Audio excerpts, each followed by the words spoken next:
You're listening to the B&H Photography Podcast. For over 40 years, B&H has been the professional source for photography, video, audio, and more. For your favorite gear, news, and reviews, visit us at bnh.com or download the B&H app to your iPhone or Android device. Now here's your host, Alan Weitz. Greetings and welcome to the B&H Photography Podcast. For some people, yours truly included, photography is a solitary endeavor. They prefer to photograph quiet landscapes or perhaps work in a studio. For others, the interaction with people is the heart and soul of the photographic process. Approaching people in the street on the spur of instinct, often strangers, sharing greetings with them and hopefully capturing a small glimpse of their world at that moment in time is the goal. But getting folks to agree to be photographed or to be photographed in the manner that the photographer envisions often takes a bit of convincing, at the very least, a bit of trust. How we get to that moment of trust is the topic of today's conversation. Amy Touchette is a Brooklyn-based photographer who explores themes of social interconnectedness through street portraiture. Her work has appeared in the New York Times, the New York Observer, and Esquire, and has been exhibited throughout the world. She is represented by Clamp Art in New York and has had an incredible series, Street Dailies, which in our humble opinions is the type of series Instagram was designed for. She's also a past guest on our show. Welcome back. Thank One you. more time, you get a free T-shirt. Yeah. I would love that. We just had some return from the laundry, so we'll get one to you. One Alan's. One of mine, yeah. Ruddy Roye is a Jamaican-born documentarian and also a Brooklynite now? Okay, all right. He's a photojournalist and a street photographer and, above all, a humanist. He's a member of the 7 Photo Agency. He's a Fujifilm ex-photographer, and his work has appeared in Time, National Geographic, Vogue, Ebony, and Jet, and the New York Times. A series he photographed on Hurricane Sandy survivors on Instagram, and another series titled When Living is a Protest are 2 projects for which he's received well-deserved attention. Welcome, Amy. Welcome, Ruddy. Welcome to the show, folks. Thank you. Street photography is something that, personally speaking, I used to be real good at. I had no problem going over to people and just charming them and photographing them, and I have become so less prone to doing that now for a lot of reasons. I think a lot has to do with the fact that times have changed, people have changed, and there's a level of suspicion and maybe a lack of trust off the bat that is responsible for that on my side and on the other side. What are your thoughts? Because you guys, this is what you do. You go over to people and you enter their worlds. Ooh. Well, I disagree.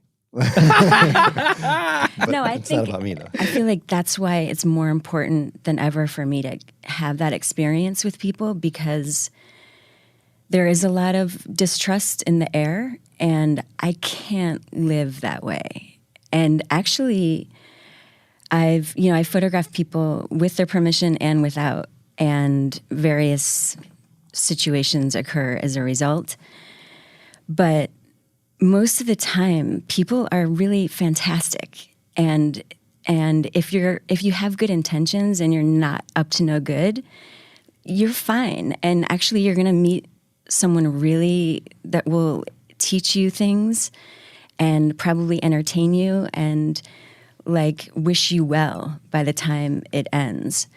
And I just feel like I need to keep having that experience. Well, when you said nodded. intention, you nodded, and Yeah. how do you get that intention to people? I think everything that Amy said is right on the money.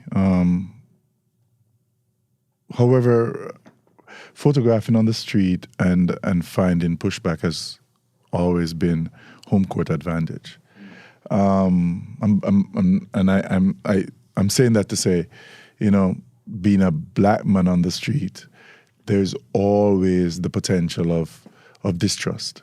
One of my students challenged me recently to go to the Upper East Side and photograph more mature women, women over a certain age. And it was tough. It was the toughest thing I've ever done in my life. However, someone also said that when I photograph in Jamaica or Africa, that my images are different. And I think it's because I don't have to go through so many barriers to get to what is my intent. That's the one thing that has not changed. Even though people have changed, my intent has stayed the same. I am about telling a story, a particular story.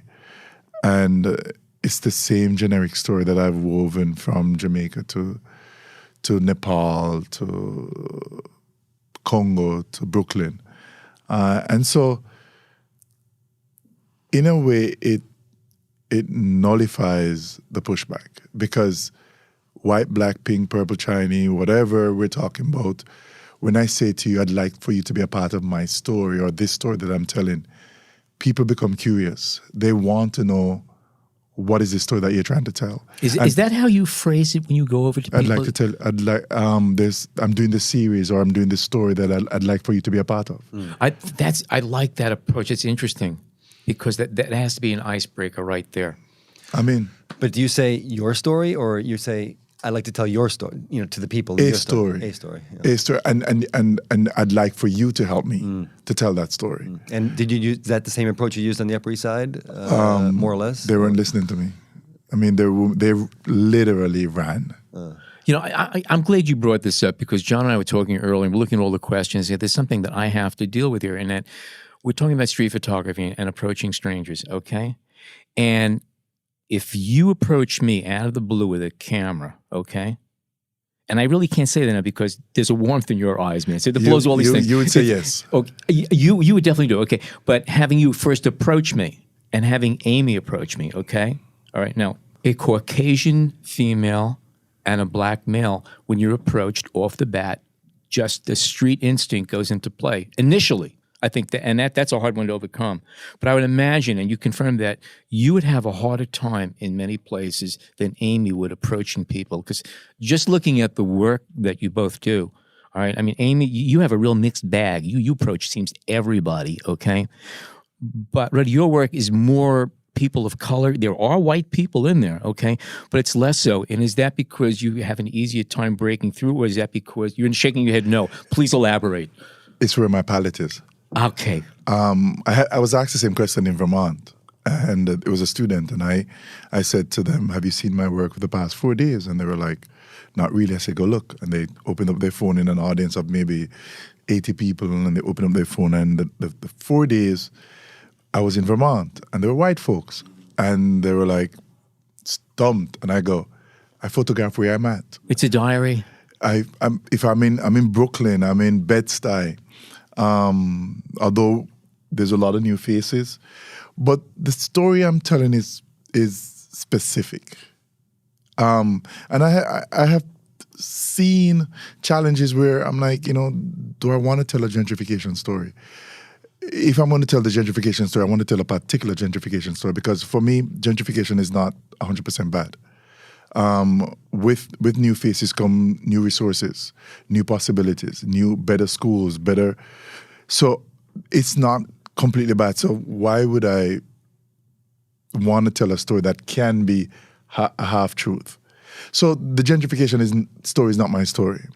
My story is the stories that I grew up with. It's so funny. I'm saying this because I've been thinking about it the whole week. Somebody said that what I do is I engage in misery porn. Oof. And normally, I have a very tough shell. But I'm also a very humble person. I'm like, you say something to me, and depending on what it is, I'll either let you know with my eyes that you should move, or I'm going to go away and become introspective. Like, maybe I'm coming out every day thinking that I'm wearing a red shirt, but I'm actually wearing a blue one. So let me look in the mirror again. And that's what I did. It still didn't make sense. I'm like, there's a long caption. It's there what I'm trying to do. But still, this person, Khalil Poole, was very specific about the fact that I'm trying to disguise all my images through this idea of misery porn. And so I spent days with it. And I don't want to take up the time. No, I spent days trying to figure out why he said that. More so than anything else, why? And I remember I had to go to Fuji to drop off some equipment. And I was driving to Jersey. and I was listening to old reggae music. And every song, and we're talking about, I'm listening to music from 1976, which would make me 7 or 8 years old. First line, I need a roof over my head.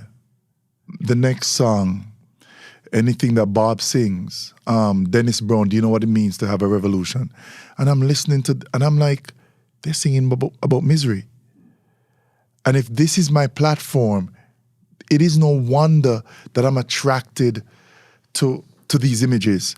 And maybe I'm not a photographer or a writer. Maybe I've always been a reggae singer pushing these songs through a camera. And it gave me so much peace to come to that realization that how I grew up, the songs I listened to, the art I saw, the books I read, influenced what I do now as a photographer. Every reggae music during the 70s, every song was about the misery that people went through. And so I found peace after that drive. I've had a similar experience where it's like, I am just, not just in a diminutive way, but I am this specific person and I'm not anything else. And once you know that, it just makes life more peaceful, you know, and maybe certain things are disappointing to find out about yourself. But after a while, it's sort of fantastic because then you have this sort of focus. All right, what am I good at? You know, I was born into this body, this white female, and I was raised outside of Syracuse. I had, a very comfortable upbringing, and I'm American, and on and on and on. I could say more and more about who I was. But what does that mean? I have no clue if I don't meet other people. I have no clue. I'm in this total bubble of this person I just put all these labels on. When I realized photography was, for me, it was because it allowed me to see all these other people, like to provide this context for me. I feel like I'm just taking impressions of people. I want to meet as many people as possible. I want to look at as many people in the eye as possible. So they're very shallow. They're impressions, you know, like I'm not under this impression that I'm capturing people's souls. No, I don't interview people. I don't have them sign model releases. It's a very quick interaction. And sometimes it's like literally, 1/125th of a second. And other times when I'm with my Rolleiflex, yes, I introduce myself. We talk for a couple minutes, but for the most part, people are like, they want to move on. And I don't have more questions in a way. Like I just wanted to say hello. So I like that phrase. I struggled with my alcoholic dad, and more so after his death than when he was alive. When he was alive, I ignored him. And so I love the word impressions. I love it. For me, the idea is, let me go back to the story. When I went to bury him, his nails were long. And he was somebody who was beautiful, well-groomed, had an afro. I tried to get an afro, it couldn't work. But I went back home, and in the morgue, he had very long nails, and I ignored it. I refused to groom him. And it's the one thing that haunts me to this day, that I didn't cut his nails. Because that's something he would have wanted to. And so for me, when I decided to indulge, to shoot on a tripod at a 15th of a second, a longer exposure, it was about not necessarily capturing their soul, but for me, a deeper understanding of the man. Most of the people I photograph are men, black men. For that reason, I want to know why my mother said to my sister and I at 15 and 13 that it would be better if you went than my father. What it is about this misery that a woman would cling to and say to her kids that I prefer to see you guys go than him. And it took me until I was 20 to realize that my mom wasn't really saying that she's going to kick us out, but that you guys are going to leave anyway. And it's again, maturity. It's seeing all these men in my community and wondering, what's their story? Like, I know my story. I'm still trying to figure out who he is, who he was. But what is yours? And so those are the places, because it's so easy to say that's a bum or that's a vagrant. I've actually seen a photographer use the word vagrant on his website. He said vagrants on somewhere in Newark. And it hurt to read the word vagrant. Your work, I mean, I would question that definition from the start, but we'll just let it sit for now. Is the conversation essential to your work? When you take the photograph, is a conversation something that has to happen? Only because of the way Black images have always been viewed and analyzed over the centuries. If you look at what the Black image has been, it has been prostitutes or sexualized or thugs or buck or poverty, misery. Right. Yeah, sure. Africa. I mean, I remember being in Ethiopia and listening to students tell me that the camera is seen to have the same power as a gun. Like it is not something that is celebrated the way I was like celebrating my little camera.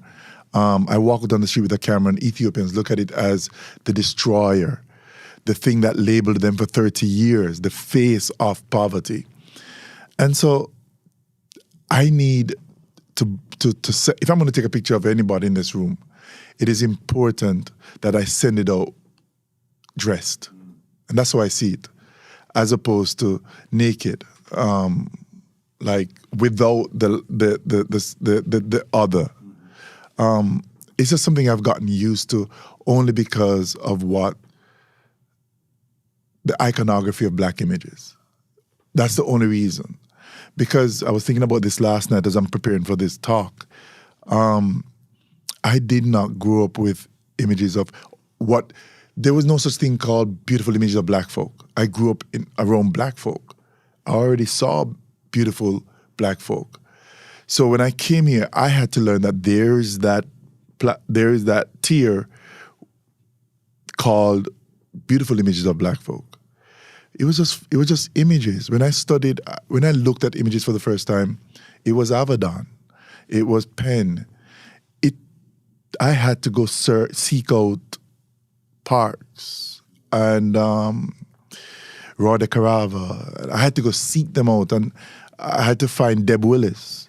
I found myself in a group called Kamonge, 25 Black photographers, male and female, or men and women. And it was through that vehicle that I understood how the Black image have had to find a rebirth. And so for me, it's knowing this history that I take images with this long caption. But your captions are so beautiful. I mean, if you didn't feel that you needed to provide that, you would have kept so much from us. I mean, your texts are, like, do they just come out? Are there times when it's harder? No. Yeah, it doesn't feel that way. I played music first. And after music had its down, I wrote from it. And I was in college and immigration told me to go home. And when writing went down, photography came from it. And again, it's through this journey that I married them. But I'll sit down here and listen to everybody in this room and just find something to write. I'll hear different pieces and use it. So writing was, I would say, my first wife.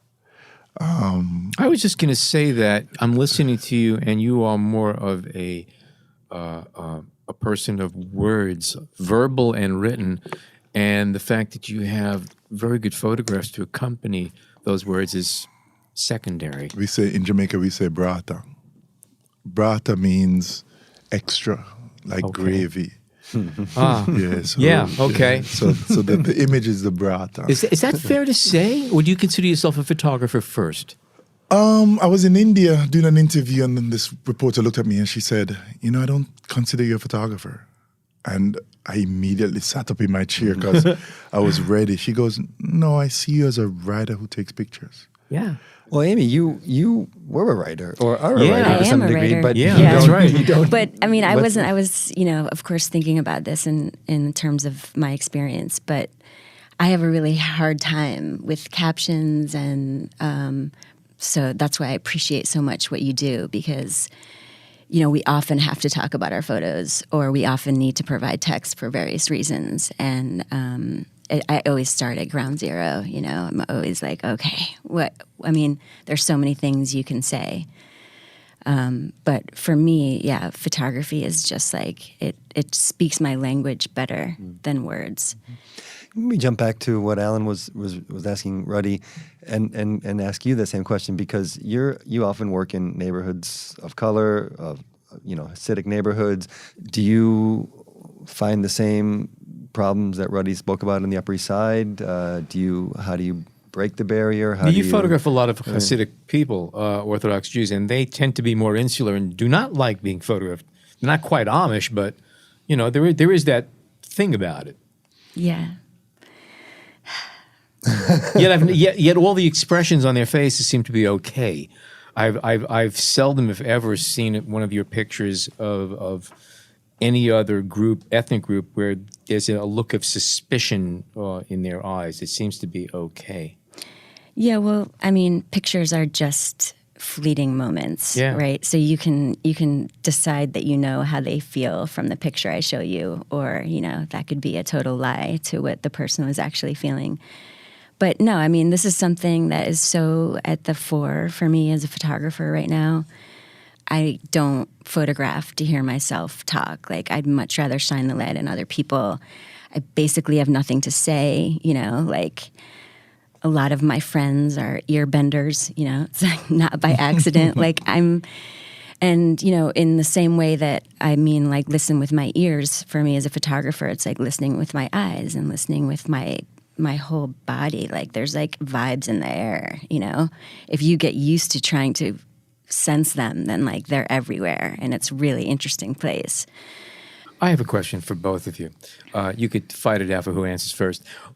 Your pictures tend to be a blend of spontaneous grab shots of interesting imagery that you capture if your eyes are open and your finger is ready on the button, and a mixture of that and formal sit-down, obviously conversation where you stopped and you had a connection and a dialogue with the person you are photographing. What percentage are grab shots? Which percentage are sit down, let's talk, I want to know this person and capture something after? And which is more satisfying? 80-20. In favor, 80? 80 portraits. Okay. And 20% grab. Okay. And how many of those grab shots end up being a connection where you stop and then you first start talking and maybe lead to another photograph? A higher percentage. Okay. I have 4,400 images on Instagram that I put up. And recently, this year, they did the 10. So there's actually more. Mm-hmm. They just called the first one the entry. I've had maybe 10 no's. And I'm pushing that number. It could be 6. No's. People saying, no, I don't want to be photographed. Because there's certain, like Amy's perfect because she says a lot of stuff that have me thinking. I don't approach anybody as a black man. I approach them as a human. Mm-hmm. And there's something that you said. If you are in tune with seeing, if your body sees, not just your eyes, if you feel, if you know that what you're actually dealing with are energies and vibrations, then you're not going there for a no. Mm-hmm. Even when you're grabbing, the person will turn, see that you grabbed, and smile. because they know the image you got. They could feel that moment with you. And that leads to a conversation. So. Good. Amy, what about you? Well, I photograph every day with my iPhone, and those are all without permission. Those are the things that comprises street dailies. Those are those portraits. So I really like eye contact, so I just like wait for them to look my direction or look my way. And then from like May to September, I bring my Rolleiflex out.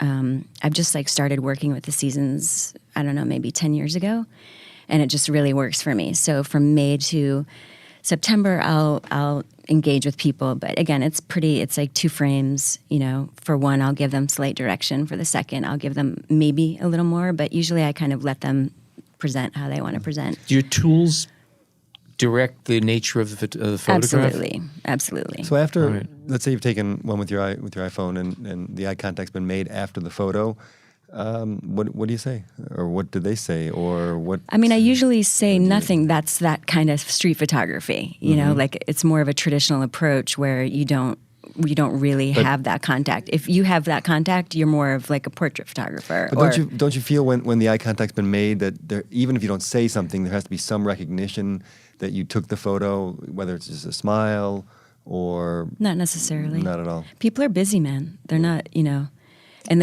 everyone's on their phone anyway.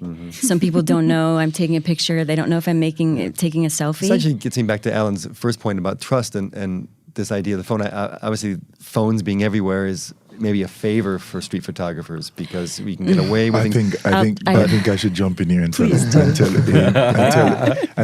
that the hood knows when you're taking a picture. Yeah. Oh, for sure. I don't think people don't. Think just a hood. Yeah, I mean, for sure. Some people know, some people don't care, some people do care. You know, I mean, I get every single kind of response. Because I mean, when there was a time when all I took were iPhone images.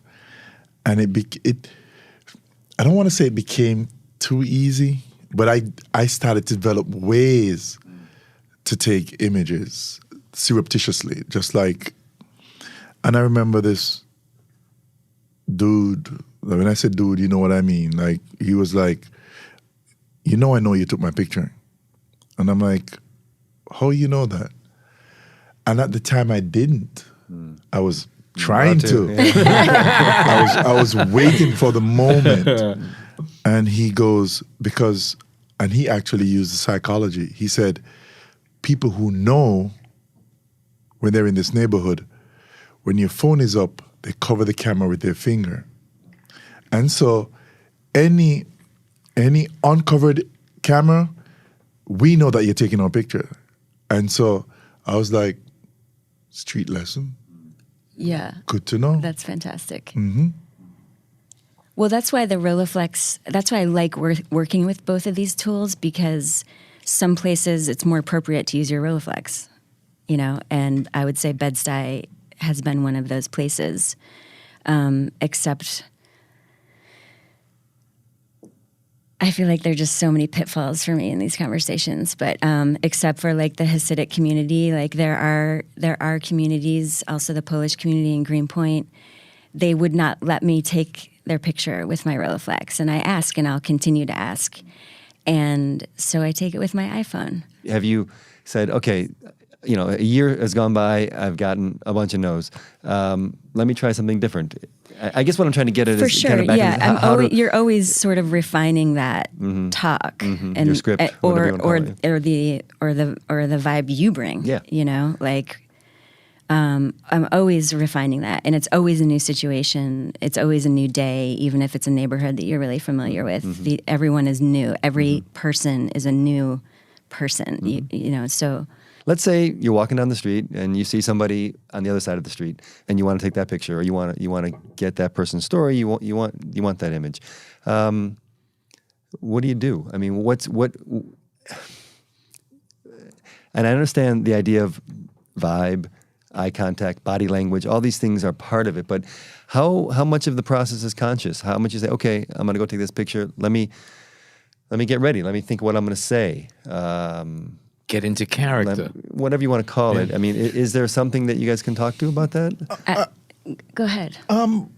It's a conscious act, an intentional act, a purposeful act for me. Usually, it's not just the person, it's also the environment. It's a word, it's something on a wall. It's the light, it's the the light. background, whatever it happens to be, sure. And so I'll post myself there and I'll wait for somebody to walk through that space that I want to use. It could be a word, and I'll sit and I'll wait. It could be, they might come, I might see them coming together.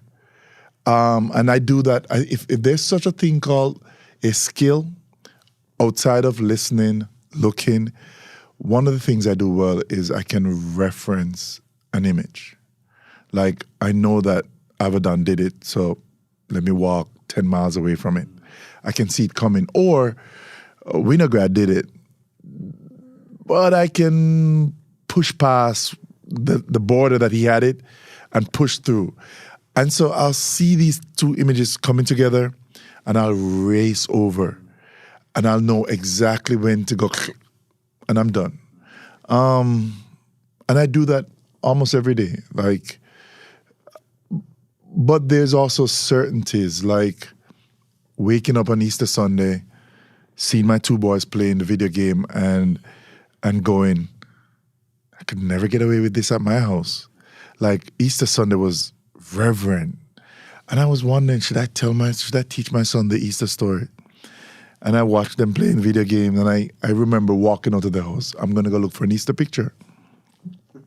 And I walked on Fulton Street, walked past this guy who had a Bible. He was homeless. And I was just like, again, Kaleem Poole was in my head, so I was not trying to do a misery image. I walked by the guy. He had a Bible beside him. And I walked half a block. Turned around, walked back up to him. And the week before, I was in Pennsylvania photographing mentally challenged individuals. And so there's certain skills, certain things that I learned while I was there. I was actually in the institution. So I saw this, and the first thing I said was, can he have a conversation with me? Because if he can't, I'm not going to take this picture. And I introduced myself. And I asked him, do you have that Bible there because it's Easter Sunday? And he smiled. And it wasn't just a smile, it was a how you know smile. A knowing smile, yeah. Yeah, and I'm like, we're about to have a conversation. He goes, do you follow the 10 Commandments? And I'm like, oh God, here we go. And I go, kinda. And he goes, have a seat. I'm about to give you a lesson. The script got flipped. Yes. Yes. And he just went into asking me about the commandments. And each one, I told him why I didn't believe in it or why I believed in it. And the last thing he said was, the Creator just does not exist in church alone. Like, the Creator is all around us. We're talking about a supposedly homeless, mentally ill person. That's what he portrayed. That's what he looked like. And I'm sitting on there as this dude. And I go, so what's your name? And he goes, Fisher. With that same smile. Yeah. And I'm like, okay. So I'm walking out thinking, either this dude grew up in the church the way I grew up in the church and knew that he should use the word fisher, as in Christ, fisher of men, or he's really something else. And so how can that image be surreptitiously shot? Because I did. I mean, I shot him from afar and walked in. And that's usually how that was how I graduated or left the iPhone. It was just it was just too easy.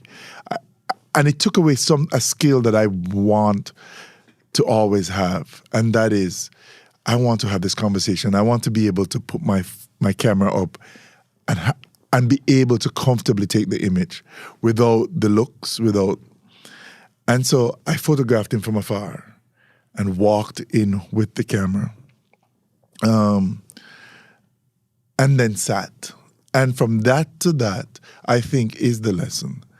how does anybody get from 12 feet to 3 feet and shoot that journey? And it has been my journey. That's how I enjoy shooting. Wow. We're going to take a short break, breathe some pure oxygen, clear out our souls a bit, and be back with Amy and Ruddy. Stay tuned. We hope you're enjoying this edition of the B&H Photography Podcast. Send us a tweet at BHPhotoVideo, #BHPhotoPodcast. Okay, we are back with Amy and Ruddy. I guess a question for you guys. Obviously for you guys, you're our guests. Cameras. I know that this is a big thing with the kind of photography you do. Now, both of you are shooting predominantly close range. You're within, talking distance most often of the photographs that you're taking. I find that the choice of camera affects how people react to you. I know that a zillion years ago, I used to photograph around Coney Island a lot and used all kinds of cameras. My favorite camera, and the one I got the best people pictures, was a tiny little 35 millimeter Minox. It looked like a toy with a little drop-down door in the lens. It was a 38 millimeter lens, nothing fancy. People loved it. I said, "That's a toy, isn't it?" I go, "No, it's a real camera." Can you take my picture with it? It became an icebreaker. A Rolleiflex does the same thing because it's sort of For sure. It's a throwback. It's different. It makes people. It's a picture opener in many ways for me. Yeah, it really works in my favor. Yeah. Now, you take an average Canon or a Nikon or something like that, great cameras, but you hold it up to your face. First of all, they're not seeing your face anymore, and then you got that long hood, and it becomes more of an intrusive device as opposed to, say, a Roye or a phone. What are your thoughts? I mean, would you approach anybody with a DSLR or these tools that just don't speak the right language or the best? I mean, every photographer's got their thing. Yeah. And there are some super gentle people who could make the DSLR picture, So it's just like one element, and you just find what works for you. Like, it's going to make an impression just like everything else that you bring when that interaction starts. I mean, to me, a Rolleiflex just makes you open and vulnerable, whereas you have an element of protection when you're looking through that finder and holding this box in front of your face.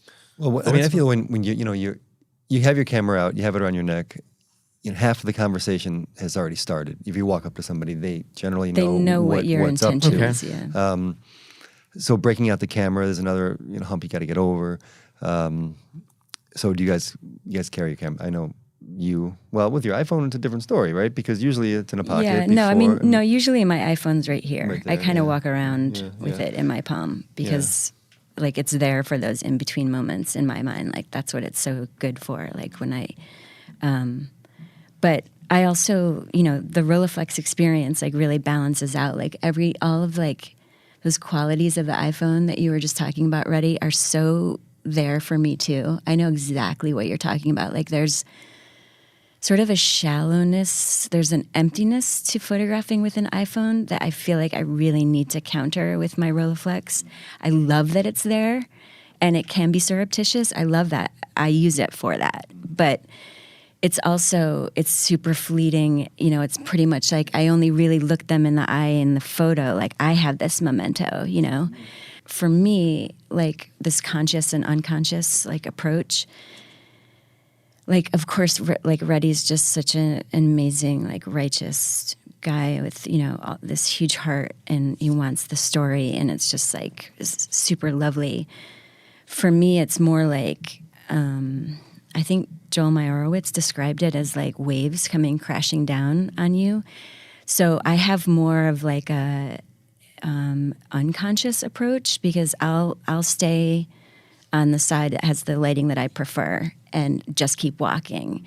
And so when I see someone I'm inspired to photograph, it's happening right away and I got to get the courage. I haven't formulated the words. I'm not even exactly sure what I'm excited about, but I've learned I just have to like push that. So for me, it's, all the thinking that I do. I read a lot about photography. Of course, I look at a lot of photographs. I love speaking with other photographers. And when it comes time to actually photographing, like my mind's pretty out of it. I'm trying to be a slave to my feelings in a way. Let me ask you a question. When you say to somebody, can I take your picture? And they say, why? what do you say? I mean, it may be different if you're a newspaper or project. Already or answered that. Yeah, you tell the truth. Yeah, I mean, I'm working on the series. I'd like for you to be a part of it. Mm-hmm. Boom, boom, boom. Mm-hmm. Yeah, or for me, it's just like, the light, whatever it was, the light was beautiful, or you looked so peaceful, or just say it. It's there. Why? And if the answer is no, you walk away? Totally. Quickly. No, I mean, there's so many people to photograph. There's no need to dwell on, someone doesn't want it. That's their prerogative. Do you ever But feel that? I'm sorry, but if you're doing it for a job or if it's a newspaper assignment, it changes. No, the dynamic has to change a bit. Yeah. Like a recent assignment I was working on at the Times, without going into the specifics, daughter was home for the holiday and for the Easter holiday, and she hates pictures. There's hardly any picture of her in the house. But the story was about her brother, who's no longer with us. And she was not going to come back in time for me to photograph, for her to work up the courage. And I go, this is it. There's only you and your sister. Mm-hmm. And I planted the seed in the beginning. And I photographed around everything else I needed to photograph. And just before I left, I go, this would make. And so throughout the assignment, I make every image important and I pointed to it. I said, this is going to be fantastic. This. And you hold on to the last piece. And the weight, I can call it guilt, but the weight of that was like, okay. But for me, it was more about making her see how important the story is and how each piece fit into making that story more and that she played a part in that. What do you think? I'm sorry. We're good at that. That's a follow. Do either one of you ever get the feeling as you're working that you are actually taking advantage of these people? You're using them as props in your own narrative? Never. Ever. Okay. Ever. My intent looks like this. Okay. And that, which is why normally a statement by Kaleem Poole would never bother me. It would never, because Ben Lowy, he and I have had these conversations over and over. And he would say to me, I could never take that image. And I go, then you need to check your reason. It is because misery, for lack of a better word, exists. I just can't pass it. I can't pass it. So I need to figure out what is my intent. Why? What do you need this for? And if I can answer that question, I'm clicking. I also believe in the healing powers of photography. So there might be some people who are irked by me, but as a rule, I don't photograph people who are obviously going through a hard time or who are down and out. If I'm taking spontaneous, candid photographs, I don't go there. I only photograph people who are out in public, not picking their nose or throwing up or, you're really just very benign settings. So I have that to bolster the feelings that I'm about to express, but I also feel like, history has proven that photographs are essential in knowing who we are and where we came from. And even the family album, we need photos. And I will, you could put that on my gravestone. Like, we can just end it here. Like, I'm okay with if I've bothered a couple of people. I don't love it. When things get hairy, it sucks. I have to take a break and go get a Diet Coke because Diet Coke is like ice cream or something, I don't drink it. Anyway, it's not easy, but but I know my intentions are good. It's just that you have to be able to express that to another person. Well, this is kind of the point of the show. That's the word. That's That's kind of what I want to get at. Yeah. The intent. Yeah. Okay. For sure. That's how we started. Yeah. That's where we're back there. But people come, they've got their own thing going on. You don't know who Exactly. you're talking to, what mind frame that they're in, where they came from, what just happened to them. All kinds of. Well, you both. You talked about it when the idea of the camera and a gun. I mean, everyone has a different thought about what photography is to them, and you guys are photographers. The intention is good, clear. Not everybody feels that way, and often we associate cameras with spying. We associate them with money. So that's my next question. What if someone says, "What if the money subject comes up? Are you going to pay me for this, or what am I getting out of it?" If there's a big rebuff, it's cool. I'll just move on. I mean, I love that story that you just told about, when you're on assignment and you got this woman to allow you to photograph her. That's so lovely when you have that time with people. Like, he had that opportunity because he could be in that space with her for a while. When you're on the street, it's not as controlled, and people pretty much have some place to be, even if it's to go hang with their buddy. They don't really want to talk to, some woman about her photo project. So I just move on, I mean, I have had conversations where I've talked someone into allowing me to keep the candid photograph I just took. So I'll go there, but usually it's, it ends pretty quickly, at least for me. But again, I have a real shallow street methodology, I'm really about quantity in a way. Mm-hmm. I just want to see as much of the world as possible. So and photograph it, so. Right. So there's not, I don't know how to phrase it. It's a little bit of, it's like, okay, bye, peace out. For sure. I'll have the conversation as long as they're willing to have it. Right. But I'm also not there to take, bring someone out of. Would you say that most of you kind of can read the situation pretty well? I mean, before you even ask. I mean, usually those conversations are why you're photographing anyway. Like, to have these discussions is the purpose. Like, you get to meet all these people, and the photo is But if the initial if the pushback is initial, you're tending to. Cool, That's no enough. problem. Yeah, no problem. Like, there's. I mean, I would like to continue the conversation when people mistake my intention. I think that's when, I don't know if that's the ego part or whatever, but it's just I photograph a lot of children on the street. I'm a, disciple of Helen Levitt. I don't have children of my own, and I see so much joy with children running on the street, and I want to photograph them. And, I've encountered people who are like, you can't photograph children. And so I want to have that conversation. Okay, let's start it. Let's discuss what's happening here, And does that work out? Sometimes and sometimes not. Sometimes people, doesn't matter, does not matter. And so, you do have to move on, but not after a little heartache, for sure. What about if, let's say, the difference in approaching one person and, let's say, a group of guys?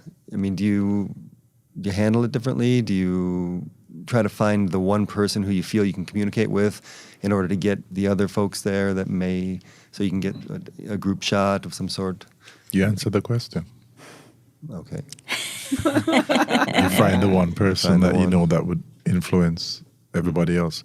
But usually try to avoid groups, because there's also that one person who's like, nah, man, nah. And that influences how everybody else thinks. So. Yeah, but because I'm really into photographing groups. With my Rolleiflex, I mostly photograph groups, and maybe part of it is because it is challenging, and especially challenging to make a photo where everyone has something compelling that came across on the film.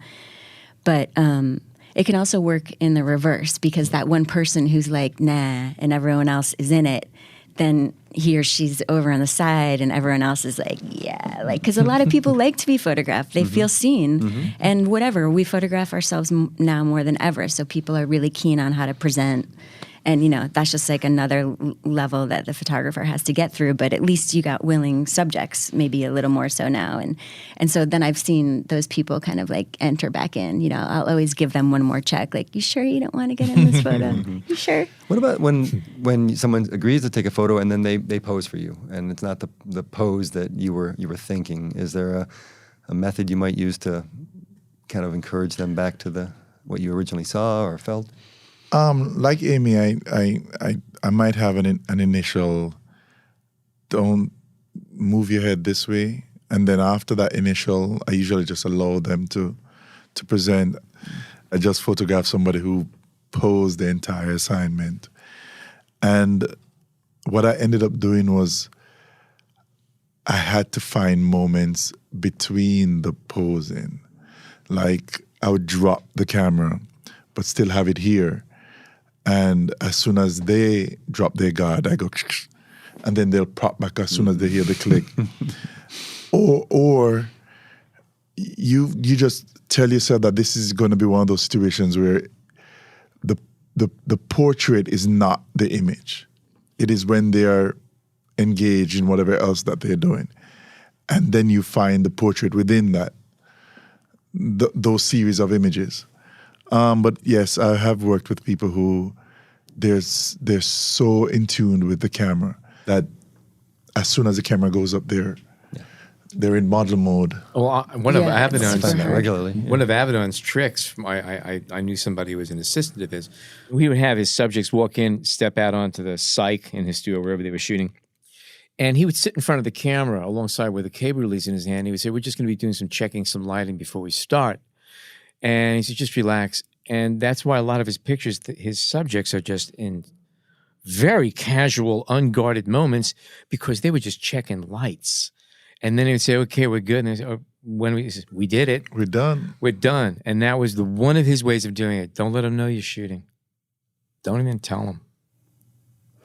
Well, my very first photography project was an in-depth project on the world famous Bob, and she's a burlesque dancer and had a super strong relationship to the camera. And I wanted from the start to make this really in-depth, intimate portrait of her. And one of my first challenges as a photographer, aside from gaining a complete stranger's trust, was somehow breaking through the strong relationship she had to the camera as a performer. She loved the camera. My problem wasn't as it is with most people where they're uncomfortable in front of the camera. She was too comfortable in front of it. So eventually when I had built up enough trust, I started photographing her in 24-hour periods. So I would sleep in her bed, eat what she ate, go wherever she was going for that 24-hour period. And of course, in 24 hours, someone is going to stop posing for the camera. So that was how I handled it, and it was really effective in more ways than just that. But on the street, of course, I don't have that sort of time. And I think that's why working with the iPhone is still part of my practice, because I do see there's a lot of candid behavior in everyday people who are in the public that are just so gorgeous, and it's sort of like you're fishing or something, and you just want to make those quick photos. When you're using the iPhone, do you shoot a continuous shot, or do you try to keep it just to the one? Can you fire it like a?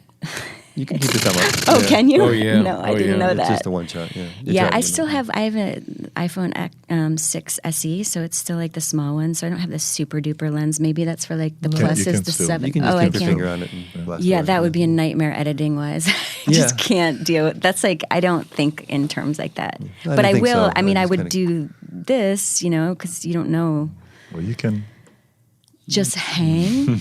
Just keep that finger on it. Yeah. Oh, no. Just think of my kids taught me that. all the hard drives that will be filled up with so many missed moments. Back to the money question, because I don't think we answered it. He's a great guest. So there are two sides to the money conversation. One, on assignment, I've been asked, especially if the person came via a phone call from the magazine or wherever. Right, it's an arranged thing. Yeah. Right.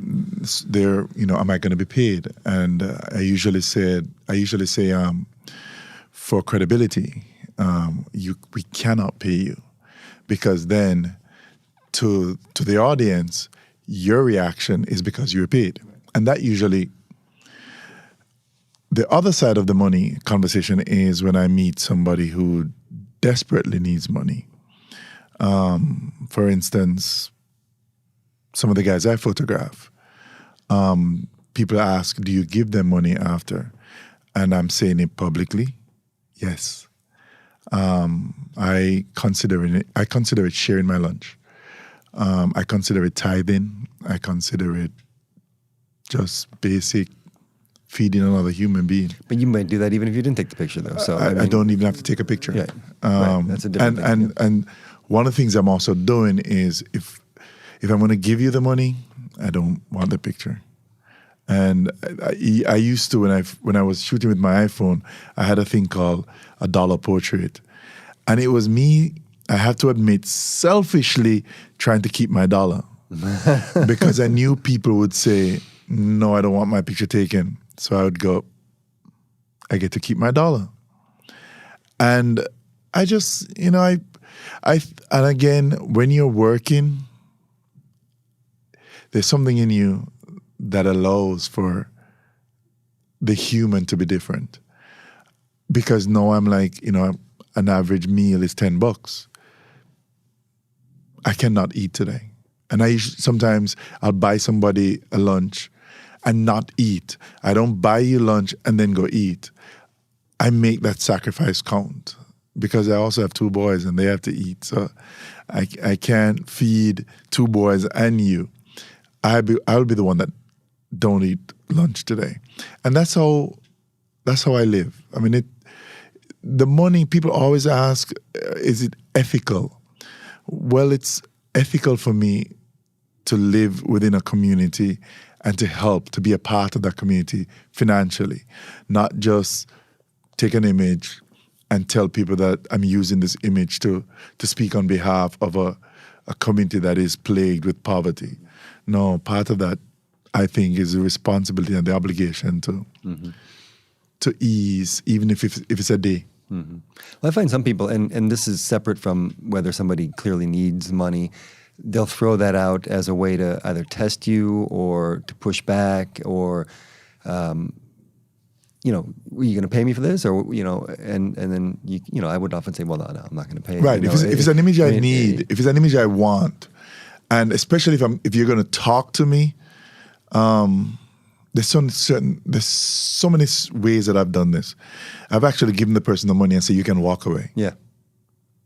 That's a good one. I don't want you to stay here just because you know that there's money. So you can walk away right now. And thank God most people have stayed. And we talk. And because it's important to hear. And I can tell when you're lying. I've also looked at young, muscular guys, and they've asked me for money, and we've had the conversation, dude, you can do better than this. I know that work is not being thrown on the road, but let me know when was the last time you filled out a resume. Stuff like that. And there's no transaction, there's no picture, there's nothing. There's a conversation. And I'm sure they're like, oh man, this Ras, as in this dread, man. All I needed was $5. Yeah. But I feel like, I remember when I first came here when I was 20 years old, I first learned the saying, let me not mess this saying up. Give a person a fish for a day. They're fed for a day. They're fed for a day, but teach them how to fish. Right. I remember when I first moved here, within the first week, I heard that. Never heard that in Jamaica? I don't think I heard it that way. We have our similar way of saying it, but I remember hearing that for the first time. And it's one that has stayed. We've covered a lot of ground here and talked about a lot of things I didn't even think we'd even be reaching to. It's been a wonderful conversation.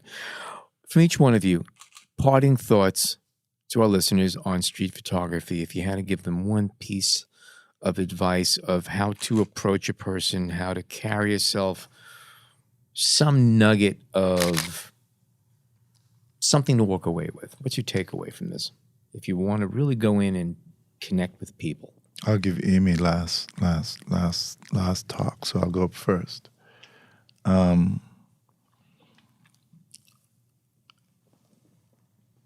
You know, I studied almost everybody contemporary, like to go as far back as who? I don't know, Man Ray. I mean, can we go further? Stieglitz, Steichen, go back. All the foundations. All the foundations. I mean, I've looked at their work, studied their work, and I'm not a fan of aimless photography. Taking pictures of a palm tree, unless you tell me why. Which is again why I have captions. Like, why? What are you trying to teach me? What are you trying to tell me? I need to know. And I think that's why when I go on YouTube and I look at Joel's long conversations about photography, I can appreciate his work so much more because I can strip myself of this skin for a moment and walk inside his skin for a moment and become him. And so just looking at his work does not give me the same thing as hearing his voice telling me what was his intent, that word, and what was his purpose. And so if there was a gem to any student or to any amateur, to any professional, I would say that I would love to see more intentional photography, more purposeful photography. People getting up, picking up their cameras and saying, I want to go shoot this today. I want to talk about this today. I want people to know about this today. That kind of stuff. Any photographers that you're looking at right now that you're really in love with? I look at everybody. I mean, that's the beauty of Instagram. A big favorite of mine, and I will defend him anywhere in this world, Eugene Richards. Mm-hmm. No need to defend. But people have said that he has gone into the black community, and I've that's a good question. Right, and I've talked up and I've shown our struggle as if it was misery porn. I would defend him any day. That I have not met anybody else with a bigger heart. In fact, a part of my journey, a part of this photography that you're looking at, is conversations with Eugene. And I can't even call him Eugene. To me, he's Mr. Richards. Not just because I grew up that way. You know, he's my senior. And as much as he'll say, Ruddy, don't call me that. He has earned it. Nobody, I cannot find any black person in this world that has done the kind of work that he has done. And as a result, he will forever have my respect. But that's what I mean by, intent, purpose, and be willing to open up your veins to the criticism because it's coming. Amy? Well, I totally agree with Ruddy, and I think that I would, I guess, augment that by just saying, if you don't know your intention, and you kind of can't before you just start doing something, you can have ideas of your intention, but then examine your fears, because that's probably going to lead you to what you're all about, right? Because if you're out photographing earnestly, you're asking some big questions. If you're on the street and you want to interact with people, which is the only kind of photography that I can speak to, it's a wild, crazy, it's the Wild West out there. So, use fear to figure out why you're there. And, sometimes fear is telling you to get out of someplace, but usually it's telling you what you care about and what you feel like you have a lot of stake in. So I would encourage people to think about how they're reacting to their fears in their life. And one of the things that I love about street photography is that it sort of taught me how to live in a more courageous way, because I just get used to confronting my fear of asking someone to photograph them or photographing them without their permission. So it's sort of like a very straightforward, head-on approach to living that is necessary in street photography, but like then also starts just like spreading out into your life in general, which is the reason that I'm still so passionate about this genre called street photography, because it is a way of life. Half the time I'm photographing, I don't even have a camera in my hand, and I can feel people know that my eyeballs are on them. Like, so I would that would be my advice, is to examine that. And I'd love to know that people who are listening and go on the internet and find 10 black photographers all over the world. Go know 10 black photographers. Ruddy, Roye, where can people find your work? At RUDDYROYE on Instagram, and that will lead you everywhere. I think my website is in my bio, or the profile on Instagram, so it's easy to find, or ruddyroye.com. Okay. Amy, what about yourself? Similar. My website is amytouchette.com, and you can be connected there with anything else. You have a workshop and a talk? I do, yeah. Oh, yeah. I have a workshop coming up August 3rd through 12th in New York. It's called Framing New Yorkers, and we're going to be talking about some practical and psychological methods you can use to photographing the street, and then we're going to go out photographing together, but apart, but together, all throughout New York. We're going to look at other people's work. And is street photography for you something that needs to be sola? I mean, is it a solitary thing? For me, it is. Yeah. For me, it is. Like, I just gave a workshop in Mexico last month, and they're probably going to be listening right now. Hi, Jill and Dan. I was speaking of them, and Romy. At first everyone wants to be together because they're scared, because the whole workshop was about photographing people, and they're there because they're obviously feeling like they want to push what they know, and so I want everyone to like me, so I was like, okay, we can be in, let's groups, whatever.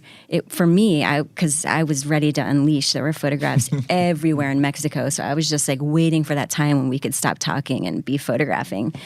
So I found it really challenging and ended up splitting with my half really quickly. And then anyway, the next day I was like, no one is with anyone. We are all on our own. Let's meet back here. We have, if anyone gets lost, we have our, connections and whatever.